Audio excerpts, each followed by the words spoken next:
Thank you for joining us this morning. Matthew and I have been looking at the news and keeping up to date, we hope, with the evolving situation with these A-level results. It does seem to be, there's the major caveat at the start of this presentation, it does seem to be a massively evolving process, and we may see that there are some changes even over the next couple of hours. But what we want to do in this seminar is give a really clear guide, we hope, to those of you who are students and schools,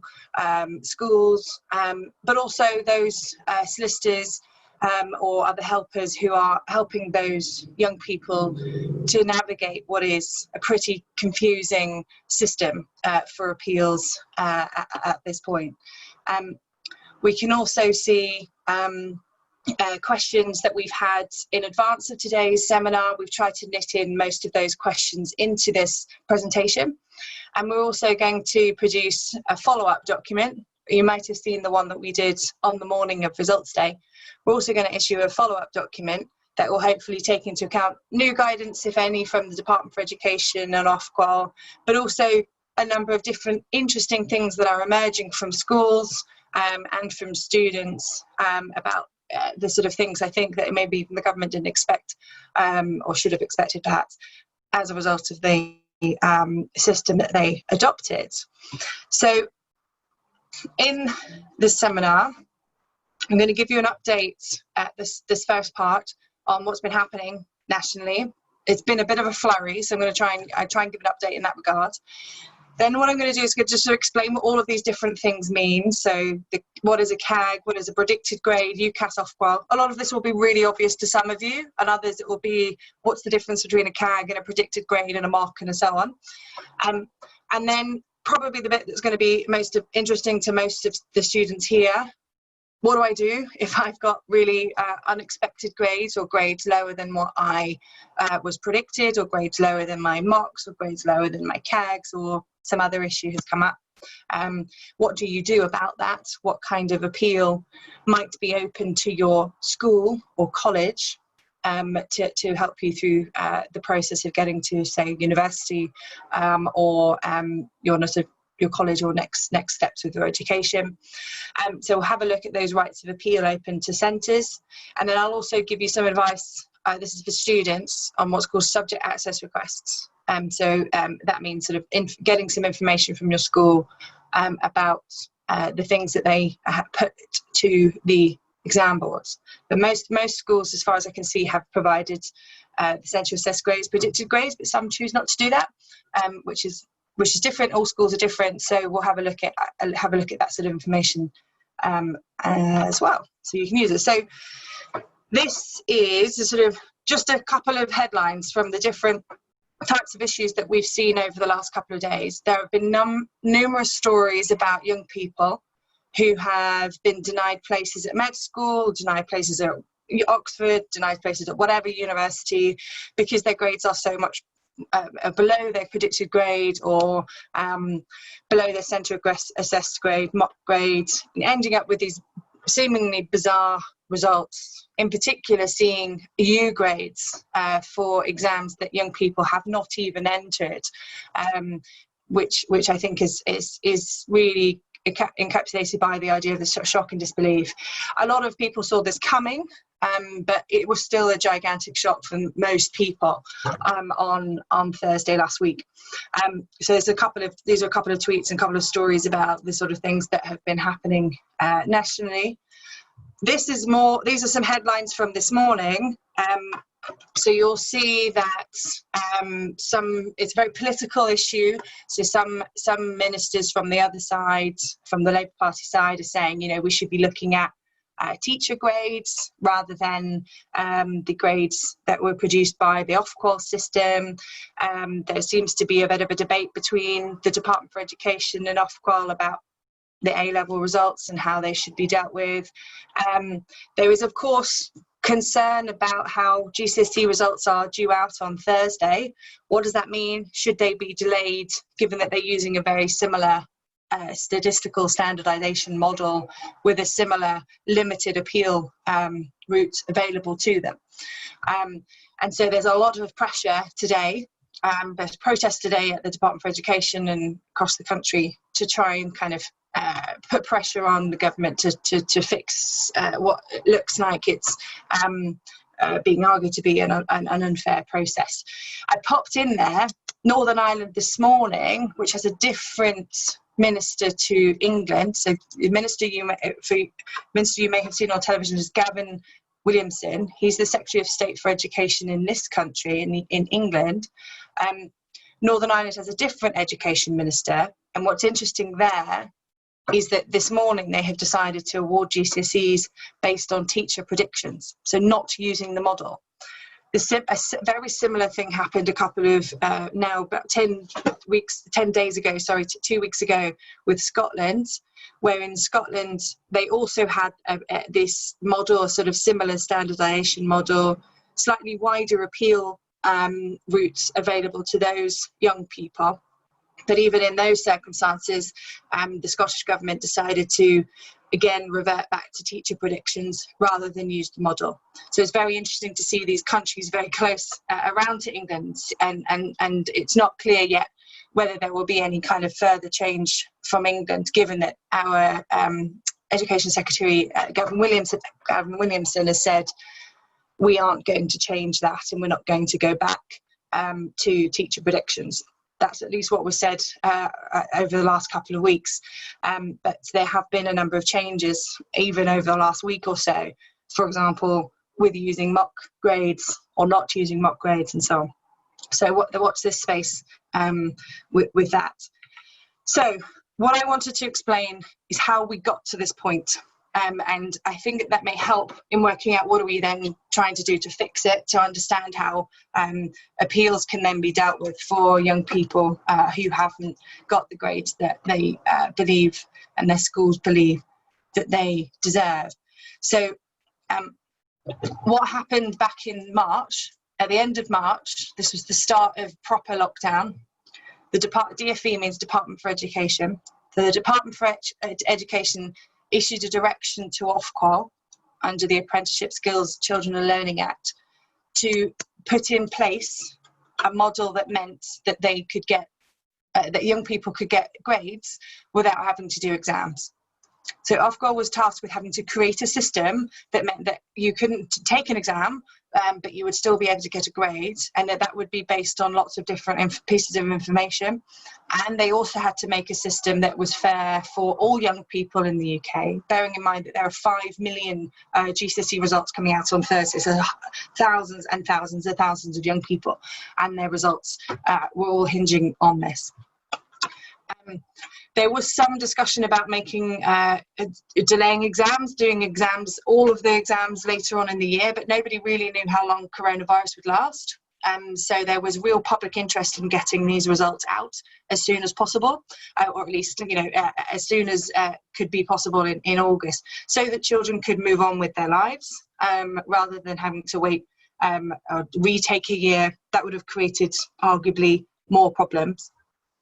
So there was, like I said, massive public interest in producing those results for young people, and because of that, schools, they're called centres in the language, but basically that's a headline for centres, colleges, schools, private centres where you've done your exams. Centres means schools largely for this, but also other types of places where you would have done your A-levels. So what schools then had to do, and apologies to teachers who've been taught this repeatedly over and over again over the last couple of months. I do sympathise with schools who've had to deal with this brand new system. Schools had to provide what was called centre assessed grades and a rank order to the awarding organisation. So that's Ofqual, Pearson, Edexcel, OCR, and those are all exam bodies that are regulated by Ofqual. So this is why Ofqual is important and involved in looking out for each of those different awarding organisations. So I'll go into some detail about what these particular centre assessed grades and rank order means in a second. Then what we had around this time was a consultation, a public consultation, which then asked members of the public questions about how this would work and how fair it would be. So there was some opportunity back then, March and April time, for people to input into the consultation into what type of model would be used to standardize grades. And so what that means is you might be in a school which would normally give pupils X grades or B grades or something, and there might be another school that has the same academically performing students but would be more likely to give A grades or A stars, and you'd have so much variety across the country, even if the academic capabilities are similar. But because there's so much variety in the amount of different young people, because there's so much variety, it said, between different types of teachers and schools, there has to be a level that makes it fair for everybody. That's what standardization means in itself. And that's the sort of model that Ofqual wanted to use. It wasn't necessarily designed to flatten everything, to make sure that everyone got lower grades, but it was certainly designed to decrease the likelihood of massive fluctuation between different schools and different centres and colleges as well, and also between different pupils. So that's what that standardisation model was, that was then introduced following consultation, though it is fair to say that the consultation was based on the standardization model being used rather than an alternative. So that really was the goal from the start, from Ofqual's perspective. They then announced that they would be using what's called a direct centre level performance approach when they were looking at standardization. This has only really been revealed properly, though, although it was announced in July, it was only properly revealed, this model, on the day of exams, because Ofqual refused to issue its standardization model fully, so the whole maths behind it all and all the different factors that they use to assess schools at centre assessed grades, the rank order, the cohort size and so on. That was only fully released on Thursday. So lots of people, mathematicians, politicians, lawyers, parents, young people, are still analysing that model that has been used by the exam boards in Ofqual to provide the results. But the particular approach that was used was called the direct centre level performance approach. So effectively what that means is relying on past performance in the school that you're in. So if in the previous years no one's got above a grade C, but you are performing at an A star level, that's probably why your grades have been reduced on the day of results day, because it's looking at what children in the years before you have got and making it fair, apparently, overall for young people across the country. Okay, so this is an example, again, teachers, sorry, you would have heard about this lots before, but this is an example from one particular exam board called Pearson. So Pearson similar to OCR and AQA and so on. So you put in your grades, so your centre assessed grades into the box for each different young person in your class or in your subject, and then you put a ranking. So what ranking meant was putting each of your learners or your students, putting all of the people in that class into rank order. Unless you were in a cohort that was very, very big, so over 500 students, you would have had to be ranked in your peers. Even if you and your friends were exactly the same, you got exactly the same grades all year, your teachers would have had a really difficult task of putting those young people in order. So there would always be a top one and there would always be a bottom one. And there would also be sort of, everyone in between as well. But that's what that rank order meant, okay? I'll go back to that and explain it if that's not clear. Ofqual then was saying around this time, well, we'll publish some guidance at some point, giving examples of the types of circumstances that might lead to a successful appeal. So there was lots of arguments and lots of press. As case of Michael Bell's case for his daughter Lexi, arguing that the appeal rights available were so narrow and so unclear, and Ofqual was saying things like this, that how would you even know how to appeal it before the day results? No, young people did not have that information. The centres did not have that proper information. But this was the sort of comment that we were getting from Ofqual for many weeks about the appeal process. But then there was a change over the last couple of weeks. So this is the case that I was talking about with Michael Bell and his daughter Lexi. So this was Dora Clayton's solicitors. They worked on, I was helping them in the background. We worked on trying to widen those appeal grounds to make them fairer for young people, so that there would at least be, in light of the statistical standardization model being unfair, at least be some wider grounds to actually challenge the results that you got, to make sure that if you were a very high achieving student in a school that had historically lower results over time, that there would at least be an appeal ground on that basis. That's now in place, thankfully, but there are still other issues with the appeal grounds that are actually available, and the transparency and clarity over that process. But at least now, as of the day of results day, you can now appeal your results as a young person through your school more widely than you could have done beforehand.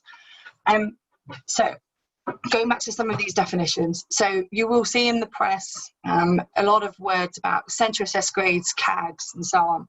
So what this means is when the government said, schools, you've got to provide us with information about your students by the end of May, and this is what the examples would want from them. It would ask about student performance and so on and so forth. But a lot of schools put in sort of detailed information. They worked really hard to provide, profiles of every single kid and justify the results that they got.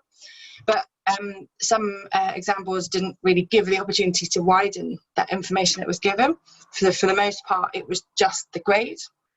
But that would take into account student performance across the whole course. That could include mocks, but it could also include things like your how you've performed over a long time, so from year 7, from the time you did some sort of SATs, from your GCSEs, that sort of thing. So lots of different schools are thinking about performance across the whole course, so that would just be the A-level course, but some schools understandably thought, well, we want to kind of widen it and think about this child as a whole. Want to think about the fact that they've only just been diagnosed with autism or something, and how that might affect student performance if they then got some sort of support in those exams compared to when they wouldn't have had that support before. So centre assessed grades were then sent to exam boards. So that would be, and some schools have provided it. So if you remember, there was that, I'll go back to it. If you remember this, on the left-hand side, you've got here mock grade exam on the left-hand side, and centre assessed grade and exam result. So this type of table wasn't produced by all schools, but it is quite a useful way of showing where you're at. So some schools also had in this the ranking that you actually aware as well, because they wanted to be clear about that. Other schools chose not to do that, and I can really understand why not, but some schools chose not to. So with the mock exam grade, that might be the exams that you've done in January, or maybe even as late as March, where you've sort of done exams under proper exam conditions, although still in sort of probably in the classroom or something. That might be just one module, that might be the whole exam in one go, but there would be a mock grade that you might have got. A lot of young people did not do mocks though, because some young people did mocks, or would have done mocks, in March, April time. Schools closed, so some young people don't even have mocks to rely upon, but some do, quite a few do. So you might have a mock exam grade that you could use and be aware of. Then you have that centre assessed grade. So that's what your teachers say that you would have gotten had you done the exams. So that would be taking into account the fact that lots of people don't really work for mocks. I didn't really work for my mocks. I did really badly in my mocks. I worked really hard for my actual exams, and I geared it up, and then I did better in my A-level exams. So lots of schools kind of took that into account and used, and for the most part, as far as this is anecdotal, but as far as my teacher friends say, they usually did sort of one grade or so above for central assessed grades. Others didn't, others used the same, and others kind of actually said your mock exam grade was way higher than we really expected, and you're more likely to get a grade just below. In any event, you can see then you'd have mock grades, central assessed grade, then that exam result on that left-hand picture would then be the exam result that you get from the exam body after the standardization process has been put in place. So after it's been looking at been fed into this mathematical machine, really, the algorithm, and that's that final result. So just going back to that. your predicted grades is slightly different from your centre assessed grade. Sometimes, for a lot of young people, it'll be the same, but sometimes it will be higher, sometimes it'll be lower. But usually what predicted grades is understood to mean is the grades that are provided by your school and your college to help you with your to get you a place at university or college. So that would be looking at the kind of, say you were applying to X university and they required sort of BBB grade to get in. You might be predicted BBB by your school, and that might help them with the offer that you receive from your university. Not all schools reveal what the predicted grades are that are sent to universities, but some do, and sometimes we'll talk about in a minute how you can get that you might be able to get that information, but that's a slightly different thing from centre assessed grades. But in short, a centre assessed grade is really holistic. It's meant to look at the whole child, and someone's quite aptly said that in the chat function, really looking at the individual whole of the child, and so on. I think what's really important, exactly as someone has said, is that mocks aren't generally thought of as your final grades. Like I said before, lots of people, mocks are practice rounds, mocks are rehearsals, mocks are, some people really do not do well in their mocks. And so it was quite interesting to see the government, Department of Education last week say, well, we can use mock results. And then some people were saying, well, that's not really that fair, because some people don't do mocks. Mock results have massive variety. Some mocks are done with teachers really doing some helpful hands-on stuff in the classroom. You might be in the middle of the exam, but be able to say, Miss, I don't understand this. And then it kind of doesn't matter so much, because it's not an official exam. It might, in your school, in some schools, it might be just exactly the same. Like it's a replica of what it's going to be like for A-levels, but because of that massive variety, you can see how Ofqual probably panicked a bit and put some guidance out on the weekends, and then thought, actually, maybe this isn't very fair, although they had set out some criteria to work out what a mock would be, but they pulled it almost immediately. So it's pretty difficult, I think, to see how we can fairly rely on mocks. Mocks are done differently in different types of schools, and some people carried on with mocks all the way through lockdown, others didn't. So it can be a very difficult thing to rely on. But it looks to me, and this is only my view, but it looks to me that centre assessed grades seem to be a very broad, a very holistic, fair, possibly, way of dealing with it. And what I'd be really interested in, I don't know if it's possible, is a kind of poll, seeing if teachers could choose, or students could choose what they could rely upon instead of this algorithm. Would they pick their centre assessed grade, predicted grades, or mocks, or maybe a combination of the three?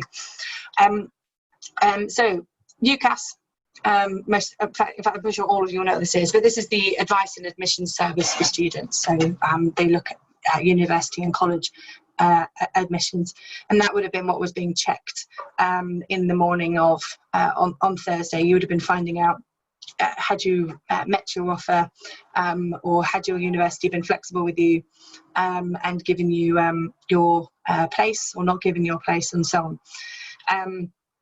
So yes, something else I just wanted to point out, that someone has said quite rightly, some centres used a very wide evidence base for CAGs, not limited to mock exams, but some students might be disappointed in their centre assessed grades, because they might not be the grades that schools hoped they would get, but the grades that were realistic, that they thought that the centre might then get, because of a number of other factors, so sort of value added and location, all the sorts of things as well. So a number of different factors as well, make it sort of a realistic grade as well as a fair one. But I think it's going to be really different for different types of schools, depending on how they approach each of these different types of grades. So I signalled earlier this point about rank order. So teachers had to rank students from top to bottom in each of the subjects. So, and they had to be done sequentially, even if, like I said, you and your friend had exactly the same A level. The importance of that was that if you at the bottom were predicted a C, and you had gotten a C, you know, gotten C's in your marks and your central assessed grades were C and so on. But the year before, the lowest grades in your school were D's and E's. It's possible that because you were at the bottom, you might be pushed down to the grades that they got the year before, because they're saying, well, they've got to look at that full spread, and the same applies to those at the top as well. If no one in the school has ever gotten A's or A stars before, again, you may be pushed down because of that. Is that fair? That's the question that's being asked. The Department for Education and Ofqual are two different but related bodies. So Department of Education is the ministerial department. That means it's has a minister. So that means Gavin Williamson is the Secretary of State for Education, and that means it's more senior, very big, important body, I suppose. Home Office is another body that's like that. They are supported by 18 agencies and public bodies. That includes Ofqual. It also includes Ofsted. Those are non-ministerial departments, okay? The Department for Education also looks after things like funding associations, social mobility organisations and so on. But for the most part, the Ofqual is answerable to the Department for Education, and the DfE gets to tell Ofqual what to do. So this is why you can see that the DfE is saying stuff and Ofqual is saying stuff. And there might sometimes be a disparity between the two because they have two separate bodies. And to a large extent, Ofqual is independent of the DfE, but also answerable to the DfE. Similarly to Ofsted as well. Independent of the DfE, but also answerable to DfE. Can be complicated to see. But this is why you will see that there are arguments being raised against both these bodies, okay? Ofqual regulates qualifications, exams and assessments in England. There are other bodies that look after things in Scotland and in Wales and in Ireland. So you might hear about different bodies that deal with those. But for the most part, most of the argument, England-centric, I suppose, it is Ofqual, which is in the firing line at the moment. And they regulate bodies like Pearson, Ofqual, OCR, AQA, and so on, which are the exams providers. Just a brief note, the International Baccalaureate it is answerable to some extent to Ofqual, but it's largely a separate thing. If anyone has any questions about the IB, we can have a look at that in our publication that we're going to try and publish after this. But in short, a lot of people think that this model, the statistical standardization model, is unfair. And a lot of people are concerned about central assessed grades being fair, mock grades, and so on and so on. So this is the information. Luke has asked, are BTEC subject to off copies? Yes, they are. So BTECs are also part of this process. It's useful for me. I'm keeping an eye out on some of these questions, and we'll try and try and feed them in. But yeah, BTECs are as well. So similar types of exams they should be coming to, in the sort of technical qualifications as well. I predict there'll be similar issues with them. Okay, so this is an example of how Cambridge, which is one of the different examples, uses statistical standardization. It's not Cambridge University, Cambridge is one of the examples, okay? So they look at the stage 1, which is the rank order. So when I was saying, 1, 2, 3, 4, 5, and then A, B, C, D, E, something like that. And they will look at how many students are. So you can see in this 1 to 16. And you as your school will say, well, we think that these 5 would get an A star, these 4 would get an A, these 4 would be very likely to get a B, C, and base that on, like I said, that kind of information that they've had, or as much information as they have. Then what they look at is the distribution of grades for your syllabus for June 2020. So this might be the number of candidates expected to achieve a grade based on the results achieved by students in the years previously. So this is a bit people are thinking isn't quite fair because this isn't a normal year, but this is what they have to base it on. So looking at how students have performed in 2017, 2018, 2019. So if you're in a school which has published its June 2017, June 2018 and June 2019 exam series, and you've ended up with an E or a grade that you don't expect, or a B, or it's low, you're like, why did I get a B when I should have got an A star? Have a look at the grades that your school got in previous years in those subjects. So have a look at those and see, because that will give you clues as to whether or not it's been moderated down because of the fact that the students in the previous years, who of course are also very hard-working students, but some of them might not have performed as well as they wanted to, they may have got lower grades, so the spread may have been lower. Okay, so that's why you can see in that stage 2 picture, the ones that's saying, I mean, it's a very good picture, but it's sort of saying, well, actually only 3.5 students on average got a grade C over those 3 years. So actually it wouldn't really be fair if all students got above grade C. Then what happens is that's then converted properly into full students, and then the grades are then allocated. This is a very simplified way of looking at it. It's a little bit more complicated than this because, as I said, the statistical standardization model has only been released a couple of days ago, and there are issues emerging day by day, hour by hour, about how this model has worked.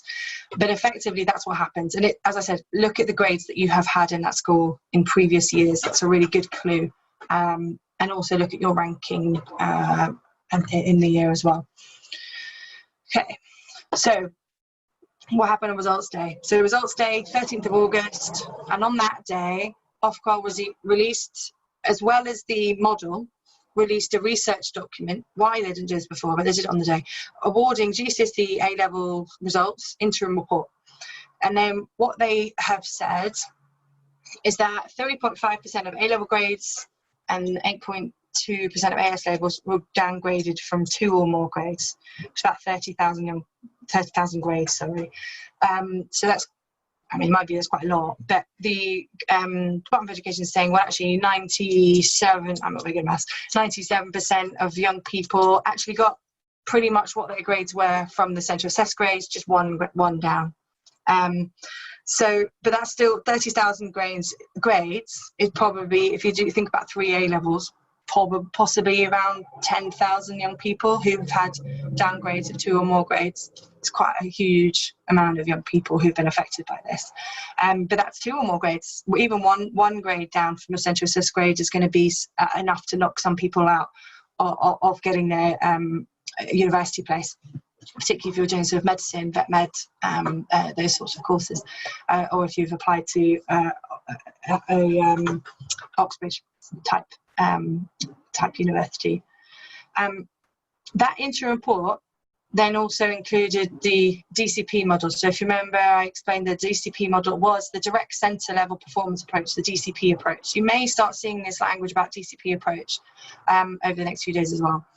But this interim report released details of the DCP model used by Ofqual to standardise grades.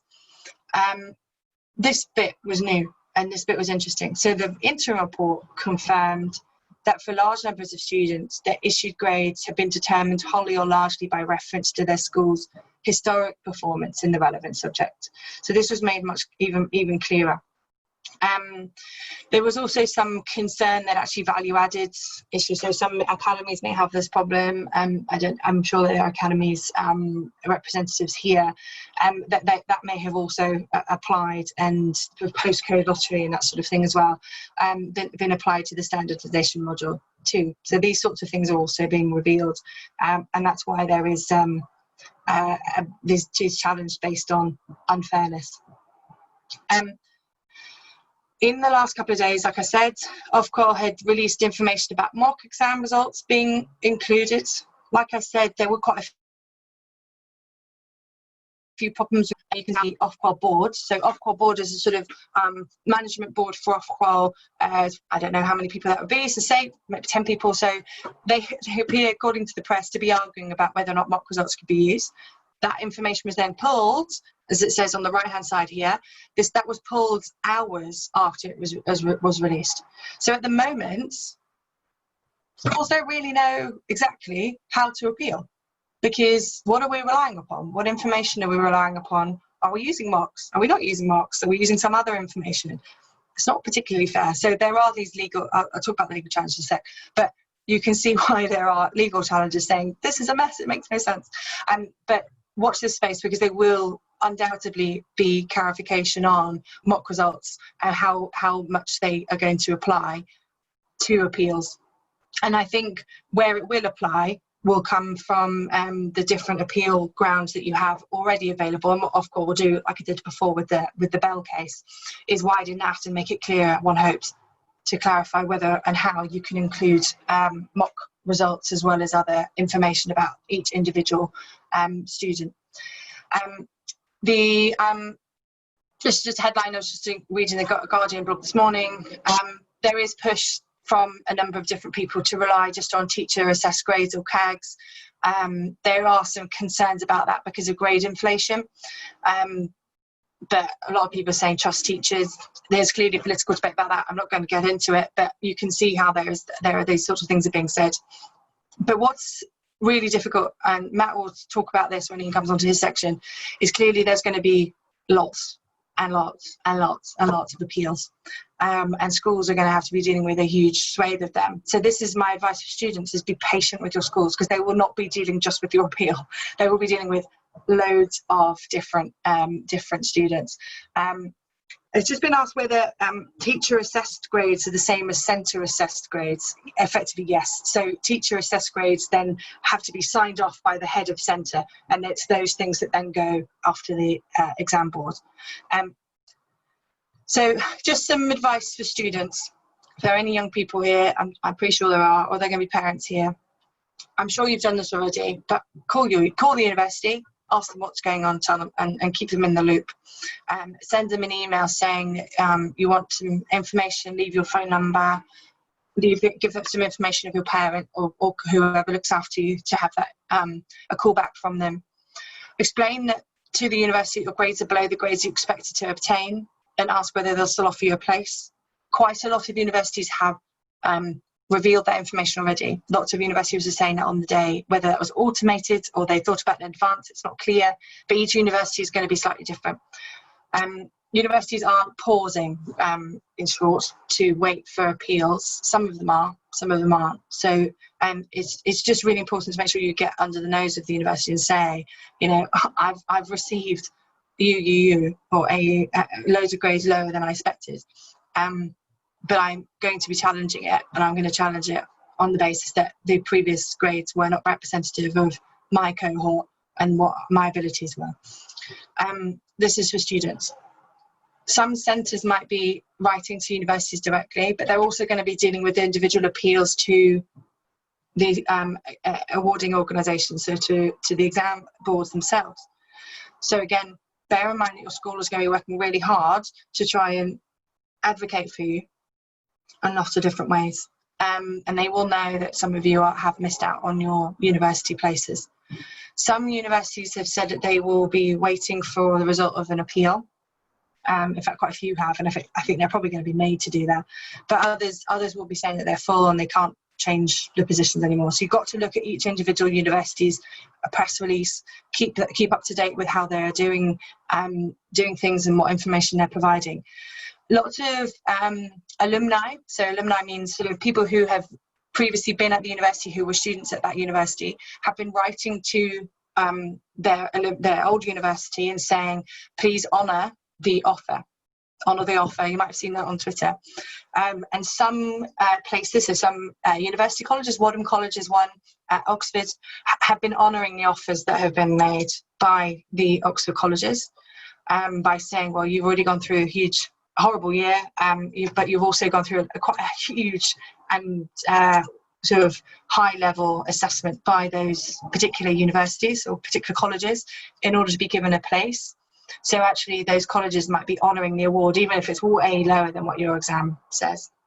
And speaking of, for example, Mr. Bell and Lexi Bell, the case, the judicial review that I was working on, Lexi's publicised that she missed her grades. She was downgraded unfairly, massively, but has still been able to get into her university choice. But I recognise that many young people will not have that same luck. So we're going to have to be putting in appeals. It's been asked whether or not universities will hold places. They haven't been holding places. Some are, some aren't. It depends on the university. Some are recognising that many students are going to be appealing. But others, bear in mind that universities are private universities. They're sort of money-making machines, as well as places that want to teach and educate. These are places that are really struggling and worrying about young people joining them for the next year. Some are in financial difficulties because of COVID. So they are going to be wanting to fill spaces, plan for the year ahead, that sort of thing. So there is some difficulty. I think that there may be some call to pause that process and say, universities, slow down, please stop rushing, please stop filling spaces, wait for the appeals to be done. But it hasn't really been done like that. So I can see why it's been a bit frantic.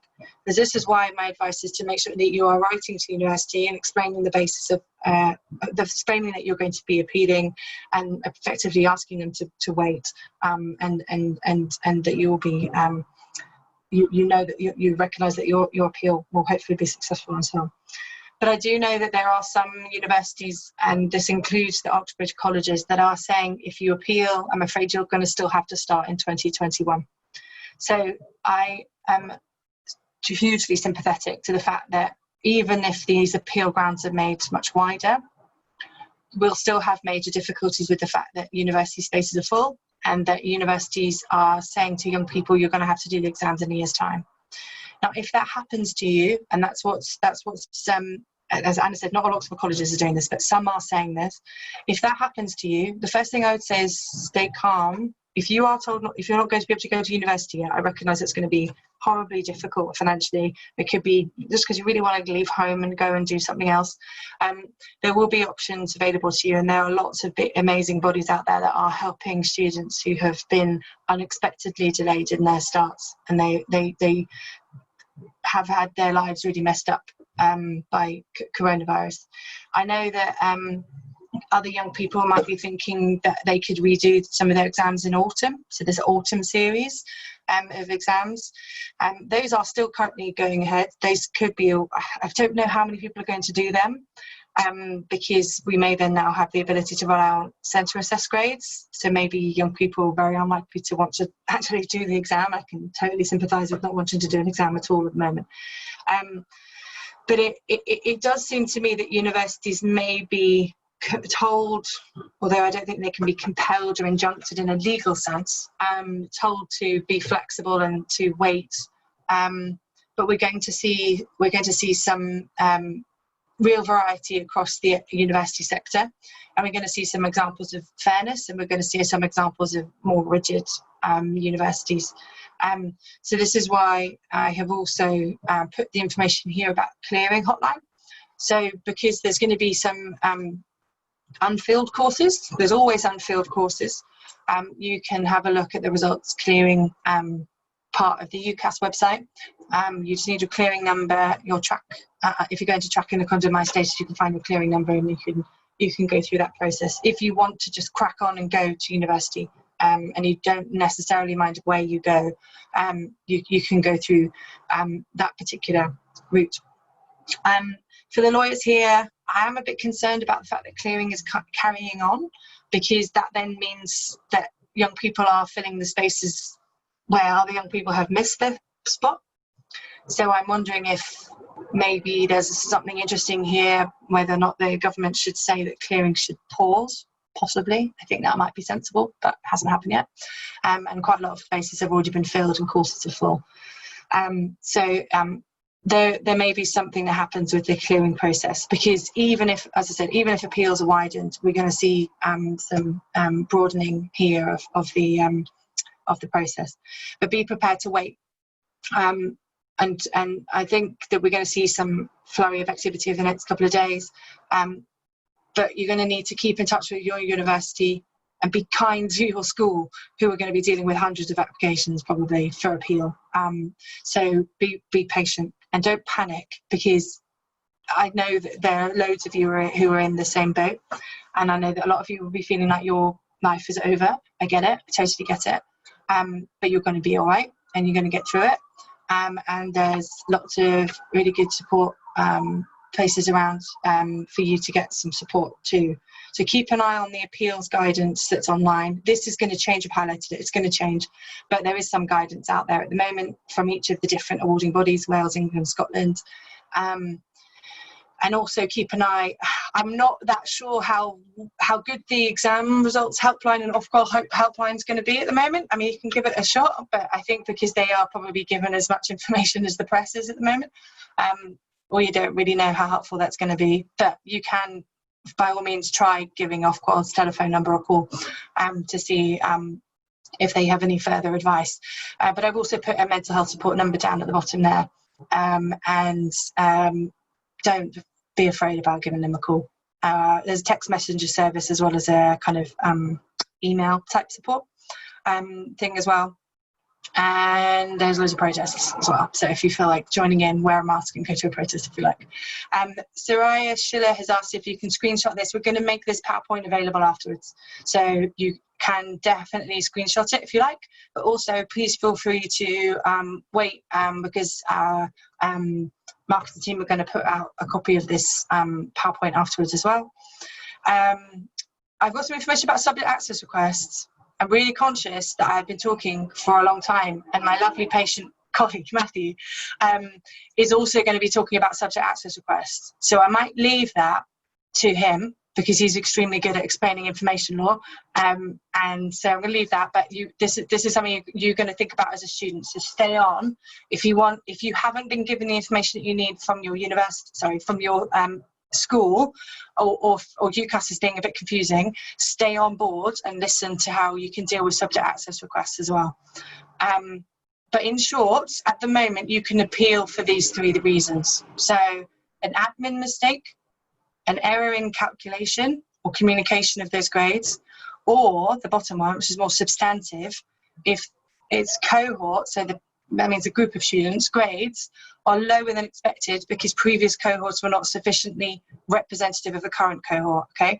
So that means if you are an outlier academically, or the information that's been provided about the school is not representative of you, or it's pretty broad, and I think that schools are going to have to just push and push and make this very broad point C situation, as broad as possible. But I do think the appeal grounds are going to be widened, I hope, or at least clarified over the next few days, because of the there's 3 JRs now that are going on at the moment that are pushing for this to be made fairer and clearer for centres and young people.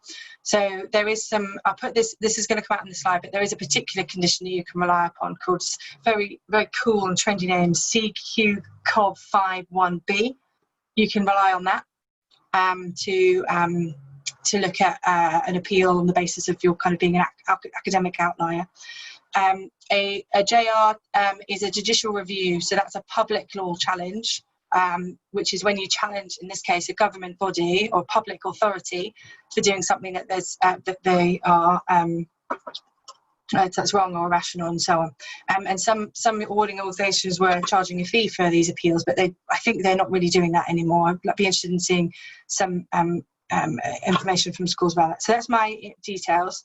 And then now we have Matthew, who's going to talk about exam centres. I know that we have said that we're going to do this from 11 till 12, but I think that we have a huge amount to do still just on exam centres. So I don't know if Lisa, if we were able to just carry on so that Matt can give his full section on the schools. I know that other people might have maybe gone off just now, but are we able to carry on, Lisa, just to do this next part? Yeah, fantastic. Okay, so I'm going to hand over to my colleague Matt, who's going to give some more specialist advice for exam centres and those who are advising those exam centres as well. So, but But good luck to everybody who's looking to appeal these, and watch out for the legal challenges that are hopefully going to make this much fairer for young people. I'm sure that as soon as I exit this, I'll see some update on The Guardian saying, you know, something else has happened. But we'll keep you guys in the loop, and keep an eye on our Twitter page as well, because we have been putting advice there too, and hopefully that will get easier for all of you. Awesome. All right, Matthew, over to you. Thanks very much, Alice. Now, just so you know, Alice, and to answer your last point there, I've had my eye on the BBC and Ofqual throughout your talk. You'll be pleased to know no new guidance has been published through our talk, which is brilliant. At least it's Indeed. Guys, thank you so much for your attention so far. We are over, and we are going to go beyond 12 o'clock. I'm going to cut my talk down because some of my slides are quite comprehensive. I'll aim to finish around 12 to 20 past 12. Now I'm going to share my slides, and hopefully you will be able to see it. So, as Alice has said, my talk is going to largely be aimed at examination centres, or schools as they're more commonly known. Some of the information will be relevant to students, particularly some of the information law we're going to be discussing. In terms of what we're actually going to look at over the next 25 minutes, we are going to look at, as I say, the information law requirements, the appeals process from the school's perspective, students and their right to complain about their examination centres, and although it's going to make every school in the room and those advising them uncomfortable, the prospect of litigation risk should anything go wrong. Starting then with the information rights that pupils have. It's been made no secret of by Ofqual and the Information Commissioner's Office that examination centres are obliged to provide students with certain information about their examination marks. Now, unhelpfully, the ICO has not provided a full breakdown of everything that can be requested. Now, I've put on this slide the 5 key aspects that I think students are likely to request from you as a school or examination centre.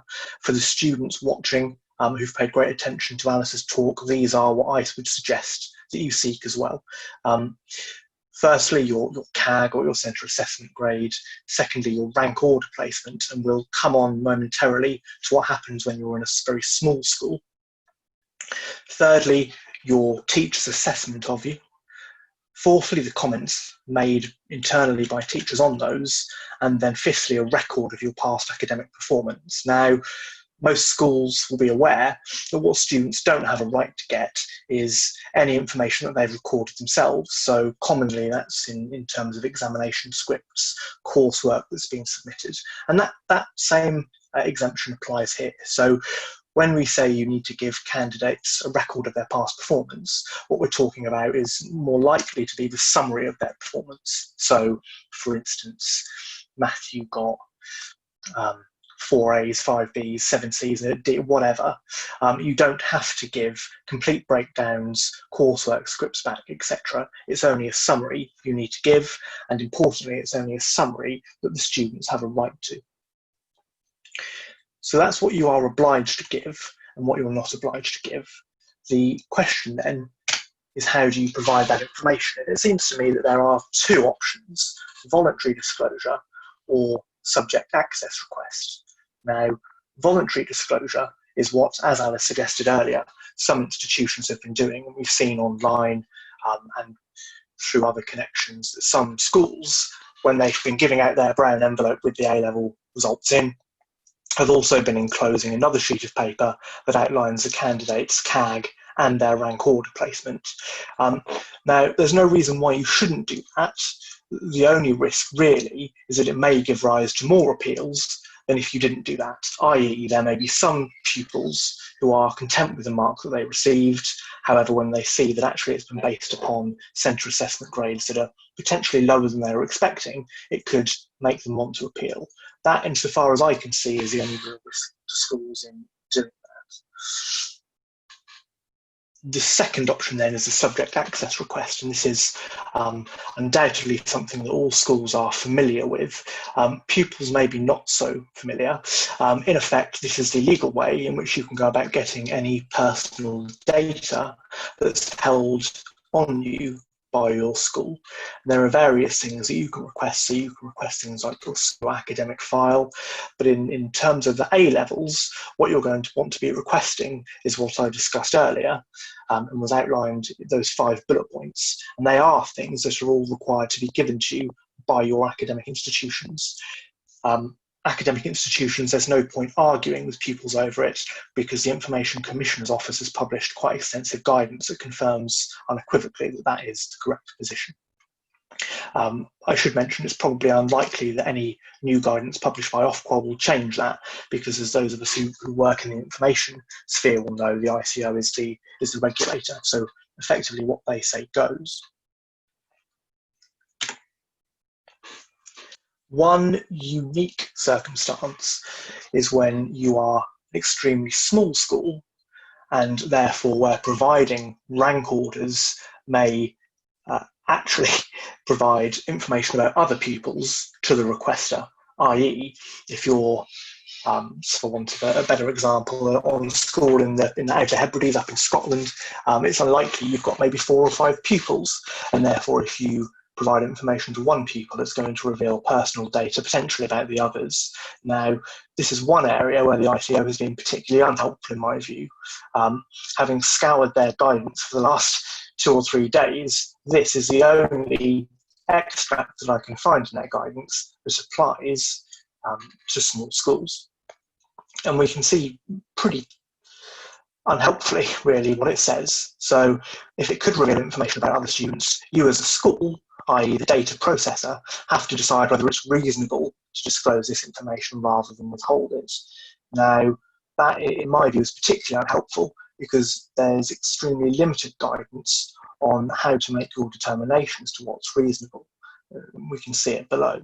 So, firstly, you need to consider whether it's reasonable to provide it without consent, or you can try to get consent from everyone. Now, obviously there is a real risk that if you disclose information about other pupils to another without their consent, that you could be challenged, and we'll come on to that momentarily. You also need to consider what effect not releasing information will have when lots of students in larger cohorts can receive their information, i.e. there's an inference there that if you are running a very small institution, you may potentially be able to withhold centre assessment grades and rankings. Now, I would probably advise against this, or certainly to think very carefully about it. I would have thought that the best way to do this, if you are in a really small institution, is certainly to try to get everyone's consent, because it's likely that all the students are going to be in the same boat, and therefore all of them are likely to want to get this information. In any event, I would have thought that in the type of community the schools would be in, that it's unlikely the students would impede other students accessing this information. And in any event, there is, I suppose, some argument about over how realistic it is that you can actually get other people's data from it, because if you disclose to pupil A that they are ranked first in the school, then they don't actually know where anyone else has been ranked. What I would say, if you're a school watching this, is that if this issue arises, this is certainly something, certainly if you're considering not disclosing information, you should take legal advice on, and either your regular advisors will be able to assist you, or almost certainly your insurance company will be able to provide some guidance. The other type of information system that may come into play in this circumstance is the Freedom of Information Act.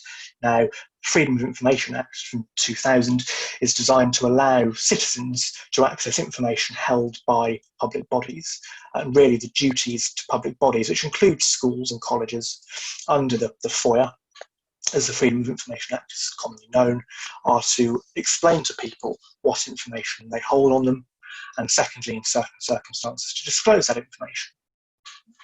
The relevance of the Freedom of Information will come when we discuss later the rights of complaint and challenge that pupils may have against their institutions, because it's likely that it will be based on evidence obtained through freedom of information requests. As institutions will know, when a freedom of information request comes in, they have 20 working days to respond to that request. Now, the first thing to do when you get a request come in is to identify if it is in fact a Freedom of Information Act request. And it's important to understand that the request doesn't have to actually state on the face of it that it's a Freedom of Information Act request. All it has to do, in simple terms, is make a request for public information that as a public body you should hold.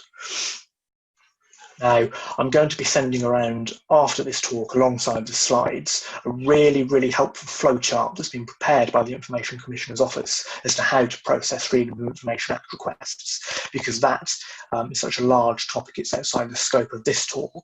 But in brief, the 4 steps are: firstly, identifying whether something is a valid Freedom of Information Act request, and I've just explained in simple terms how you do that. The second stage is then to determine if you actually hold the information that's being requested, because it may be, and it is certainly likely perhaps in bigger organisations or bigger schools, that some of the information that's being requested from you may not actually be information that you hold. And this is particularly prevalent, I suppose, in multi-academy trusts, where, for instance, Academy A might be asked for information that is actually held by Academy B. Now, if you hold the information, that then brings us on to step 3. If you don't hold the information, you have really 2 obligations. Firstly, to explain to the requester that you don't hold the information. And secondly, if you know who does hold the information, then you need to signpost them to the information holder.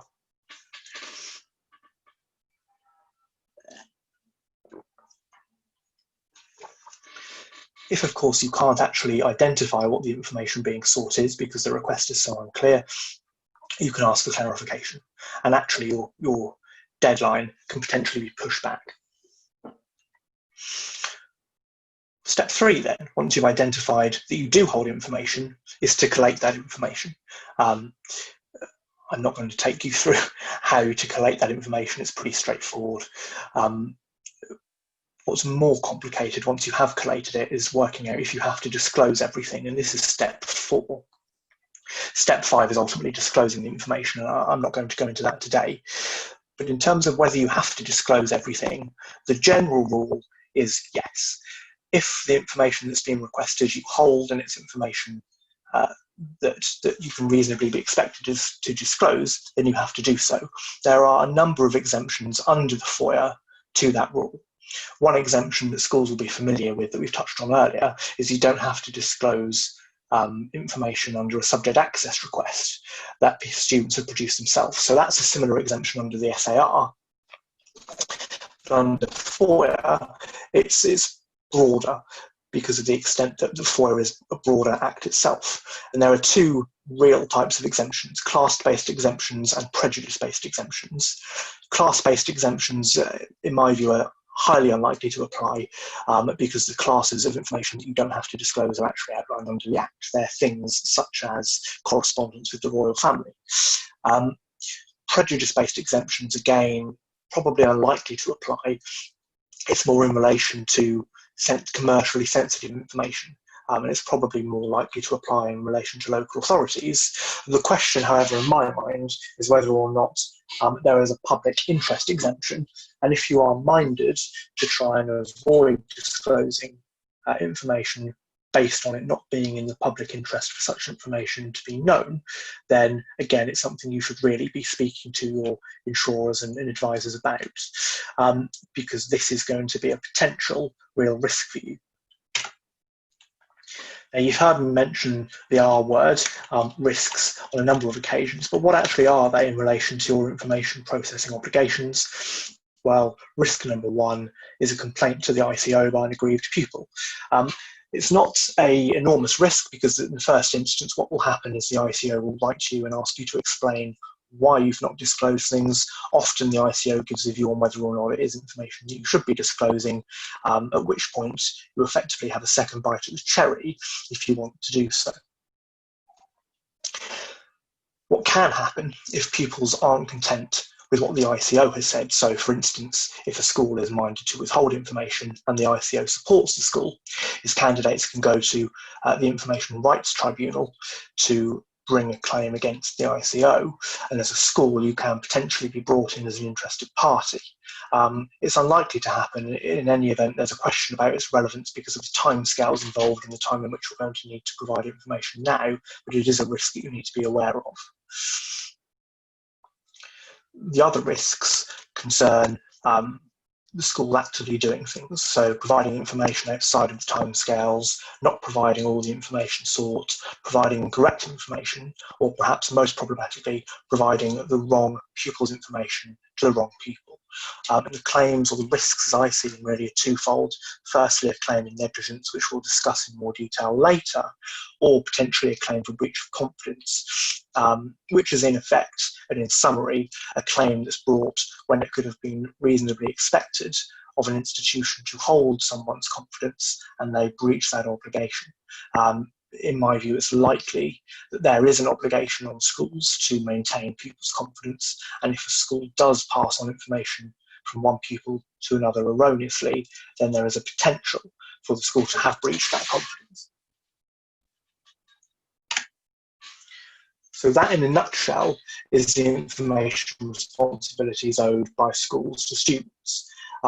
Now, I was going to go into a lot more detail about the appeals process, but frankly, Alice has done a better job than I was intending to do, so I will skip part of that. However, what you do need to know from the school's perspective is that now there are no fees being charged. There was initially, I believe it was £150 was the number that was thrown around about how much appeals per pupil would charge. We'll have all been happy to see that over the weekend the requirement to pay a fee has now been pulled. There is a question mark over whether you should be helping everyone who requests an appeal. And you can look at it really in one of two ways. The first way is that actually you have a duty towards your students, and if you believe that all of your students have been unfairly marked down, then arguably yes, you should assist them with their appeal. But on the other hand, you need to think about whether or not some of these appeals are likely to succeed.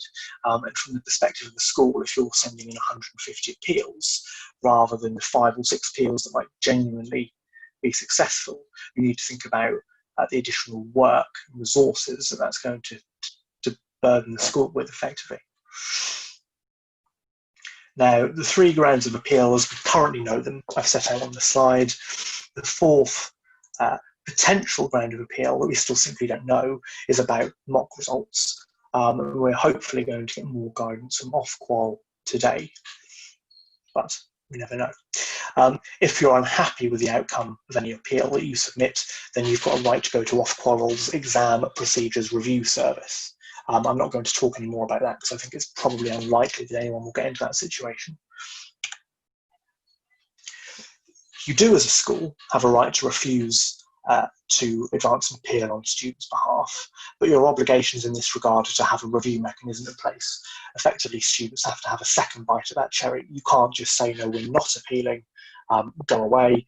You have to have an independent person within the school who can then consider whether or not the decision that's been made by the school should be upheld or not.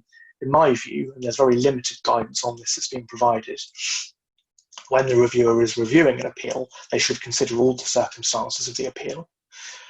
The 2 risks associated with this differ depending on if you're a maintained school or an independent school.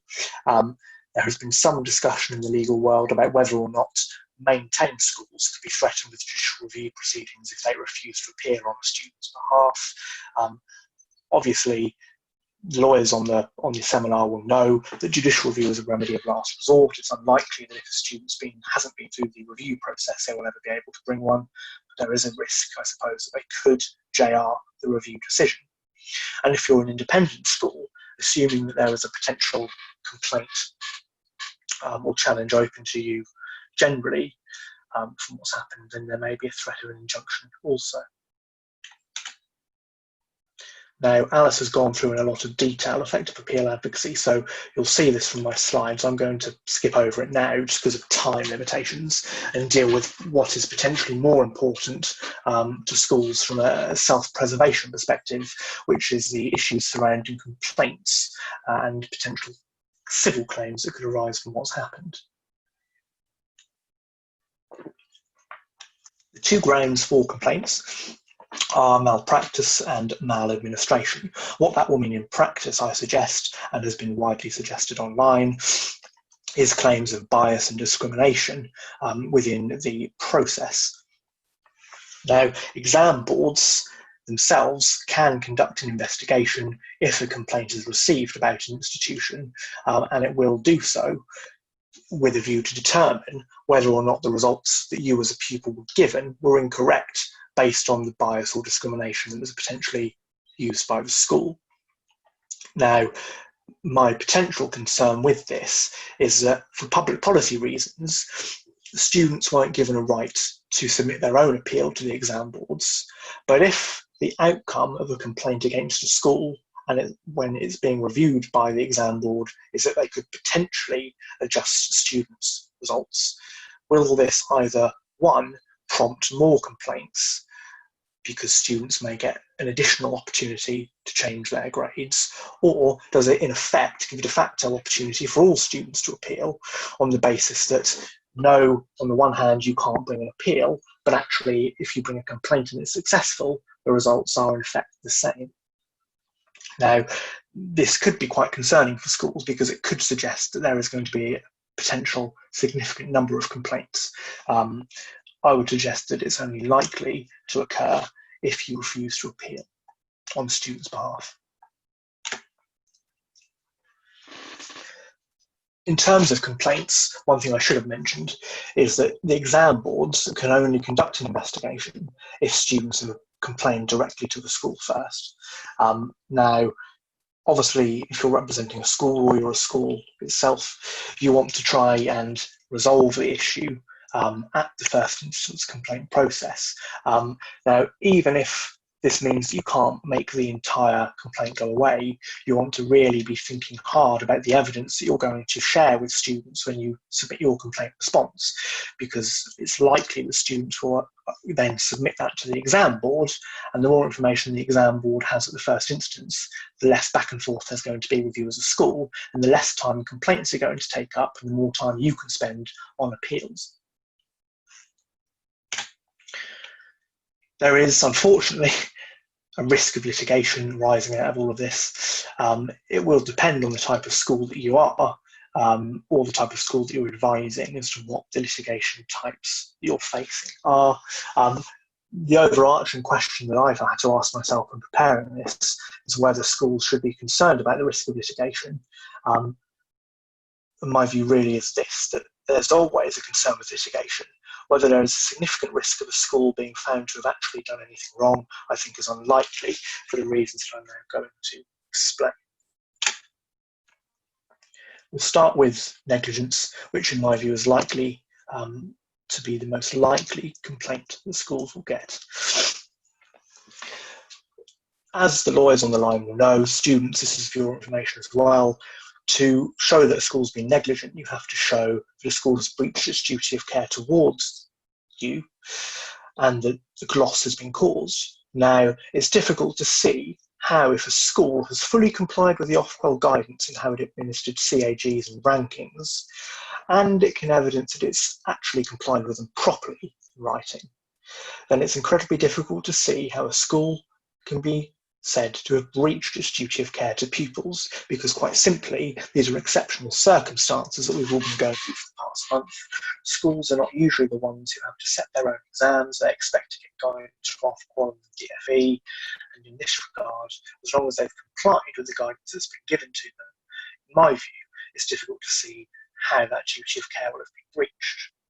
Now, presuming that I'm wrong about that, and the pupil can show that the duty of care was breached and that there was some kind of loss arising from it, the question then is, was the loss caused by the breach? And again, you have to think about the process that Alice talked you through earlier, the standardisation process. Was it the school's process in putting together its centre assessment grades and rankings that caused the loss? Or in fact, was it once that information went to the exam board and it was standardised using Ofqual's bizarre algorithm that the result arose that the result that was given was less than the pupil was hoping for. And if you can show that actually it was a fault in the standardisation process, then you have likely got a defence to that claim as well. Now that will apply equally to independent schools as it would to maintained schools.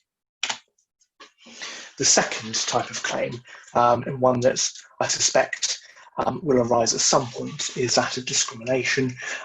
In my view, the only way that a student is going to be able to get any evidence to support a claim of discrimination is through the FOI process. Now, this means that any school dealing with an FOI request where students are seeking any information regarding protected characteristics and the grade makeups should be approached with caution. But again, the simple answer with this is to make sure that you've complied with Ofqual's guidance.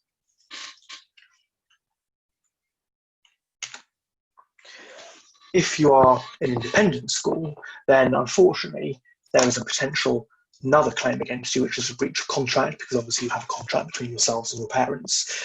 In my view, there are three places that this could potentially arise, and it's in relation to calculating the CAGs and rankings itself, whether you make the decision to submit an appeal on behalf of a student, and your review system. And I've explained there how I think they're going to actually be laid out. In terms of defending such a claim, my view is to actually check that your contract is still applicable in the first instance. We know that what's happened over the last few months with the coronavirus situation means that a lot of independent schools have said or attempted to argue that their contracts were frustrated. The starting point for this is to look at any force majeure clause within your contract. It's probably unlikely, unfortunately, that unless your contract's been exceptionally well drafted, that it will take into account international pandemics. But if it does, then you may be able to argue that the contract was frustrated because of that, and that therefore those obligations don't apply. But again, and I know this is the third time I've said it, in reality, as a school, the only way you're realistically going to be able to argue around these claims is to show that you have thoroughly complied with the Ofqual guidance. Now, the reason I say that I think it's unlikely any of these claims will be successful is firstly the potential difficulties in actually obtaining the evidence to bring the claim in the first place, and secondly because in the exceptional circumstances we've been in over the past few months, and certainly the schools that I've spoken to and worked with, they've all taken the view that they were going to abide by the Ofqual guidance in as black and white and strict a way as possible. Now, if that's been done, then one would hope that claims can be ordered off. So that brings us nicely to an end of the presentation, and falls to me to wish you all a good day and the best of luck with your A-level appeals if you're bringing them. Thank you for watching. Thank you so much, everybody.